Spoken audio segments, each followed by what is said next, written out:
सद्गुरु सुखराम जी महाराज ने धन्य हो धन्य हो। प्रथम वंदन गुरुदेव जी जिण दियो नाम तत्सार। द्वितीयो वंदन राम जी जा मिट्या भरम विकार।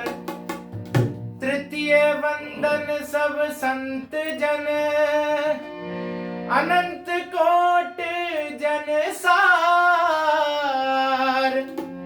जाकी पद रज परसता हंस उतर जाए पार।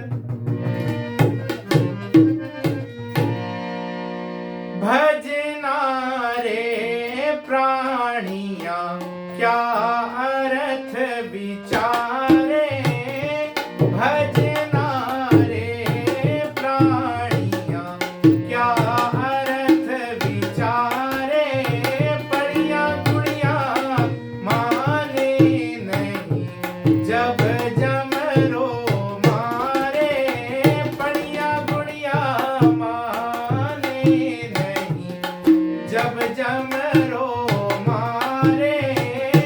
भजना रे प्राणिया।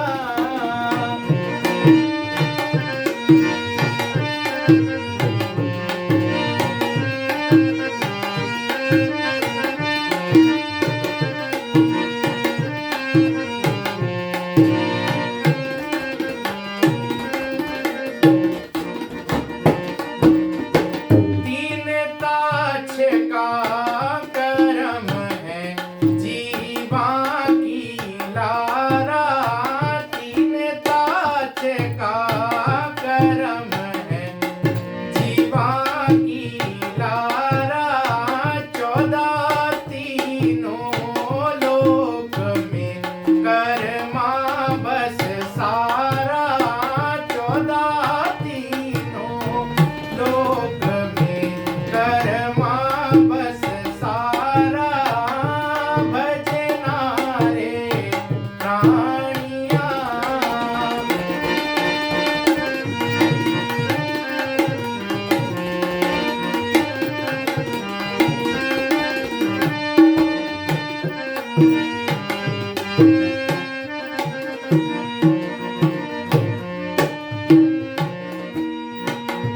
प्रारब्ध क्रिय सही संचित बहु भारी। प्रारब्ध क्रिय सही संचित बहु भारी। या तीनों को काट सी तब मिले मुरारी। या तीनों को काट सी तब मिले मुरारी। भजना रे प्राणिया।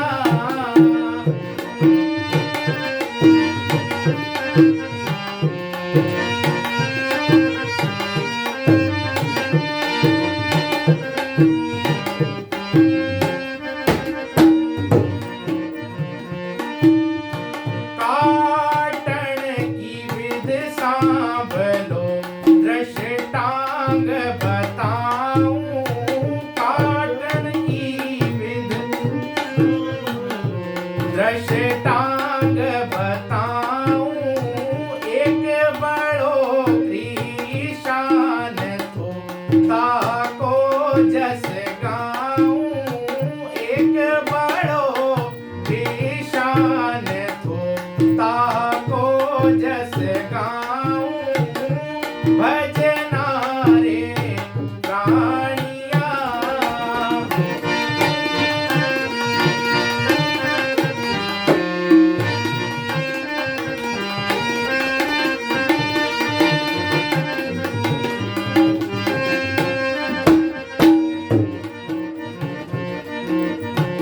एक साल में नीप जो मन 1000। एक साल में नीप जो मन 1000।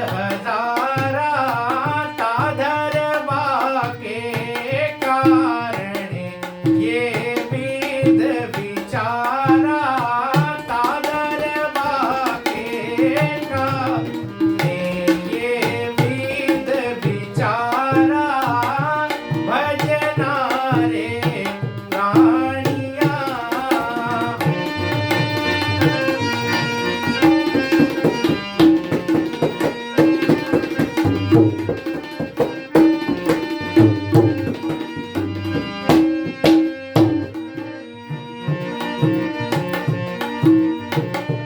सोमन धरा पठावियो नव सोमन लारा। सोमन घरा पठावियो नव से मन लारा। ताकू खो में गड़ियो ऐसा जतन विचारा। ताको खो में गालियो ऐसा जतन विचारा भजना रे प्राणिया। क्या अर्थ विचारे पणिया गुड़िया माने नहीं जब जमरो मारे भजना रे प्राणिया।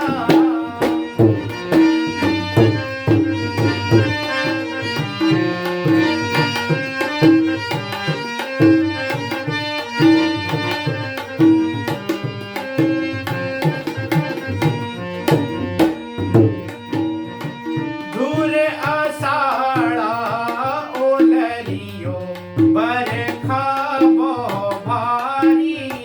दूर आषाढ़ा ओलरियो बरखा बो भारी।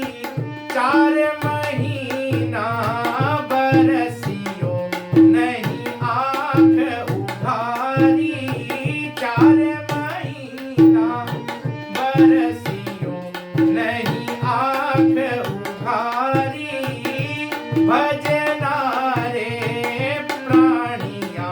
क्या अर्थ विचारे पणिया गुड़िया माने नहीं जब जमरो मारे भजना रे प्राणिया।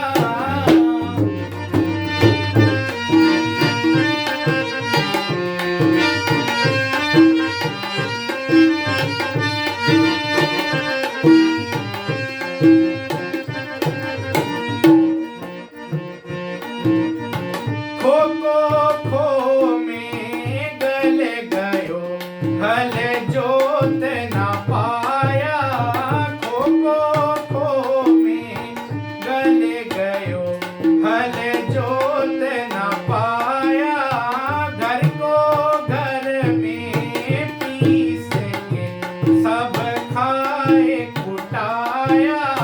घर को घर में पीस के सब खाए कुटाया भजना रे प्राणिया। क्या अर्थ विचारे पणिया गुड़िया माने नहीं जब जमरो मारे भजना रे प्राणिया।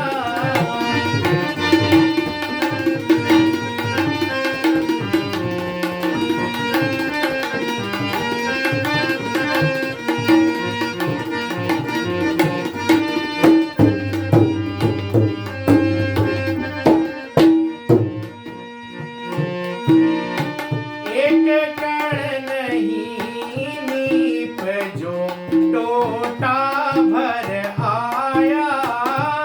एक कण नहीं नीप जो टोटा भर आया। इस विध कर्म घटावियो पांडे सुन भाया। इस विध कर्म घटावियो पांडे सुन भाया भजना रे प्राण। क्या अर्थ विचारे पणिया गुड़िया माने नहीं जब जमरो मारे पणिया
महाराज फरमाते हैं कि भजना रे प्राणिया के अर्थ विचारे, पणिया गुणिया माने नहीं जम जमरो मारे।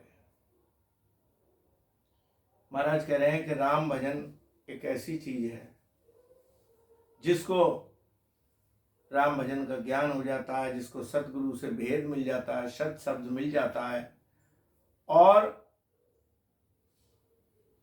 उसका सिमरण वो करता है तो उसके जीव का कल्याण हो जाता है। महाराज कह रहे हैं कि चाहे कितनी पढ़ाई कर लो, पढ़िया गुणिया माने नहीं जम जम रो मारे।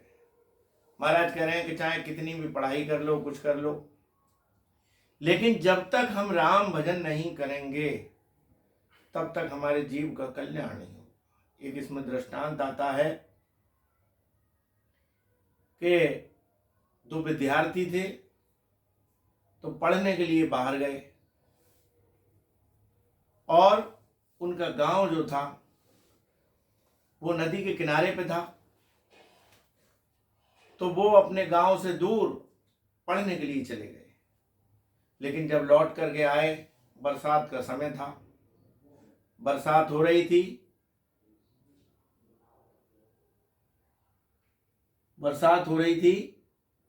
और जब लौट के आए तो उन्होंने देखा कि गांव जाने के लिए नदी पार करनी पड़ेगी। दोनों लोग नदी के किनारे पर नाव थी, उसमें बैठ गए और बैठ करके नाव से पार जाने लगे। लेकिन जैसे ही नाव में बैठे तो नाव वाले से उन्होंने कहा कि भैया, तूने तो अपना जीवन बर्बाद कर दिया, तूने कुछ नहीं किया, पूरे जीवन यही नाव चलाता रहा। देखो हम इतनी दूर से पढ़ के आ रहे हैं, हमने पढ़ाई लिखाई करके बहुत कुछ कर लिया। इतनी बातें ही हो रही थी, तभी नाव जो एक भंवर में फंस गई पानी में। तो नाव वाला बोला कि भैया आपको तैरना आता है? तो वो बोले कि तैरना तो नहीं आता। तो बोले जब आपसे तैरना नहीं आता तो तुमने सब कुछ किया लेकिन तैरना नहीं सीखा, तो अब तुम्हारी जान बचना मुश्किल है। तो मैं तो कूद के अपनी जान बचा लूंगा, क्यों मुझे तैरना आता है, तुमसे तैरना नहीं आता। इस प्रकार नाविक ने कूद के अपनी जान बचा ली और दोनों विद्यार्थियों का जीवनांत हो गया, जीवन का अंत हो गया। ये संसारिक दृष्टांत है, लेकिन महाराज कह रहे हैं कि पढ़िया गुणिया माने नहीं जम जमरो मारे। पढ़ाई लिखाई हम कितनी भी कर लें, कुछ भी कर लें, पढ़ना लिखना नौकरी दौलतमंद सरल, काम धेन मन बस करन गगन चढ़न मुश्किल। तो महाराज कह रहे हैं कि कितना भी पढ़ाई लिखाई कर लें, कुछ भी कर लें, जब तक हमारा भजन नहीं होता, हमारा राग द्वेष खत्म नहीं होता शरीर में से, तब तक हमारा जीवन बेकार है और यमराज की मार हमारी नहीं बच सकती। अब महाराज जी आगे बता रहे हैं कि 3 ताज का कर्म है जीवा की लारा। संसार में जो भी प्राणी आया है तो उसके साथ 3 कर्म लगे रहते हैं। कौन कौन से? प्रारब्ध क्रिय सही संचित बहु भारी। एक तो प्रारब्ध होती है, दूसरा संचित होता है, त्रिय क्रियवान होता है। प्रारब्ध कौन सा है? जब हमारा शरीर बना उस समय हमारे कर्म बन जाते हैं, कर्मानुसार पूरा वहमाता लेखा जोखा लिख देती है, वो प्रारब्ध के कर्म होते हैं। और क्रियवान होते हैं जो हम कर रहे हैं कर्म, और संचित जो है वो हमारे फिक्स डिपॉजिट जैसे होता है उसमें पड़े रहते हैं। तो 3 कर्म जो है सभी जीवों के लारे लगे रहते हैं, साथ में लगे रहते हैं। प्रारब्ध क्रिय सही संचित वो भारी, इन तीनों को काट सी तब मिले मुरारी। महाराज कह रहे हैं जब तीनों कर्म कट जाते हैं और सांसों सांस भजन होता है, तब जीव जो है परम मोक्ष को जाता है। तो महाराज कह रहे हैं जब तीनों कर्म कट जाए तब हमारे जीव का कल्याण होगा। अब आगे बता रहे हैं महाराज, काटन की विद सामलो दृष्टांत बताऊं, एक बड़ो किसान तो ताको जसका। महाराज कह रहे हैं हमारे कर्म कैसे कटेंगे, इसके लिए एक मैं दृष्टांत बताता हूं। एक बहुत बड़ा किसान था और उस किसान के बारे में पूरी जानकारी मैं आपको देता हूं। एक बड़ो किसान तो ताको जस गाऊं, एक साल में नीपजो मन 1000। वो बहुत खेती करता था, तो उसने एक साल में उसके यहाँ पर 1000 मन गल्ला पैदा हुआ। एक साल में नीपजो मन 1000 ता दरवा के कारण ही विधि विचार। तब उसने एक विचार किया कि किस प्रकार से इस धन को, इस गल्ले को मैं संभाल के रखूं। तो क्या हुआ, 100 मन घरे पठाविया 900 मन लारा। तो 100 मन गल्ला जो था वो उसने अपने घर पे भेज दिया खाने के लिए, और 900 मन गल्ला जो था वो उसने खेत में एक गड्ढा खोद करके उसकी खो बनाई, और खो में उसको दबा दिया और ऊपर से उसे ढक दिया। किसान लोग पहले ऐसे ही जब घर में जगह नहीं होती थी तो खो में गाड़ देते थे। तो कह रहे हैं उस खो में उन्होंने 900 मन अनाज को गाड़ दिया। 900 मन लारा धुर आषाढ़ा ओलरिया बरसो वो भारी, 4 महीना बरसिया नहीं आंख उगाड़ी।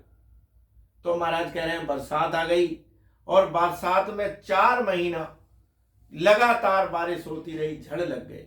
4 महीना बरसिया नहीं आंख उगारी। तो खो में गल गए हो, हल जोत न पाया।